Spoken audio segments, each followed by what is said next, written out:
He's not like that, Kenny squeaked as he followed the dragon. Kindly old George had been his friend for as long as he could remember. He's a good guy. He taught me how to play chess, and he introduced me to all these good books we've been enjoying. The dragon kept his back toward the lad. Kenny's heart started beating faster and faster. What are we going to do? He asked. I am not going to do anything, the dragon replied in an icy tone. As I told you before, that was the sport of all my brethren, not me. That's why I am still here today, and they are all gone, slain by knights like your good friend George. You tell him there will be no battle between us, no bloody Roman holiday. I won't have it. He has orders from the king himself, Kenny pleaded, and the whole town is gathering together for this. King Schming! Graham turned to face the boy. His eyes were glowing, and wisps of smoke were rising out of his nostrils. What does he know? When was the last time he sat down and talked to a dragon? Instead, the cadger sends some carking varlet up here to do the dirty deed, even without a hello. How are you today? Mind if I cut your throat? Graham calmed down, picked up his rag, and began polishing himself again. Now, if George wants to come up for some ginger beer and a good game of chess, well then, I'd be quite happy to see him and let his shady past stay where it belongs. But no weapons or pointy things that he can stick, hurl, or jab me with. Kenny slumped his shoulders and looked away.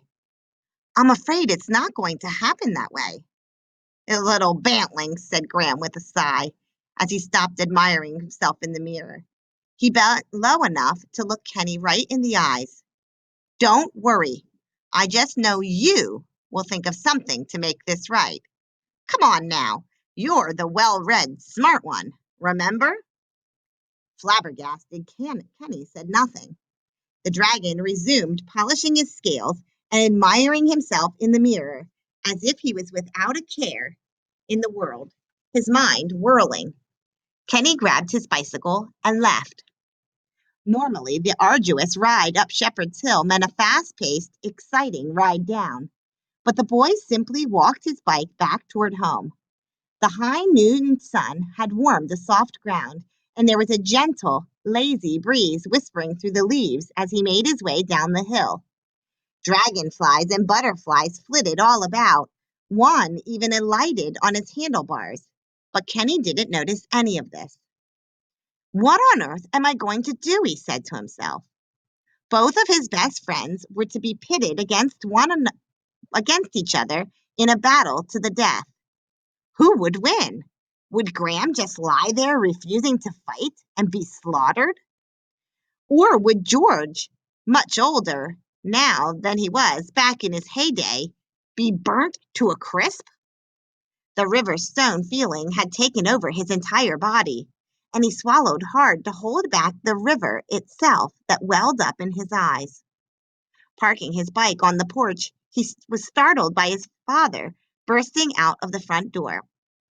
Kit, hurry, boy, you're just in time, his dad exclaimed. His mother strolled out of the house behind him, tying a kerchief around her head. What's going on? Where are we going? Kenny replied.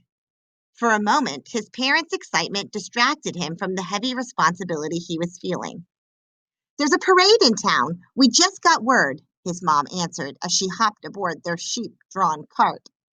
It's supposed to be quite a procession. Your father hasn't been this excited since you made that apple crumb pie for my birthday. Now come on, son, his dad said, slapping the spot right next to him on the driver's bench. I'll even let you drive. You don't understand, Kenny said. Why do you think they're even having a parade? Both his parents blinked and looked at each other. An early celebration of the annual Corn Cob Festival? His mom guessed, though it sounded more like she was asking the question. Pig wrestling? His dad added, also in an I'm not so sure, is this a trick question sort of way. You guys haven't been in town for a while, said Kenny. This is all about Graham. I'm sure of it. Really? His father replied. I don't know about that. And he paused for a moment, mulling it over. What would the parade be for?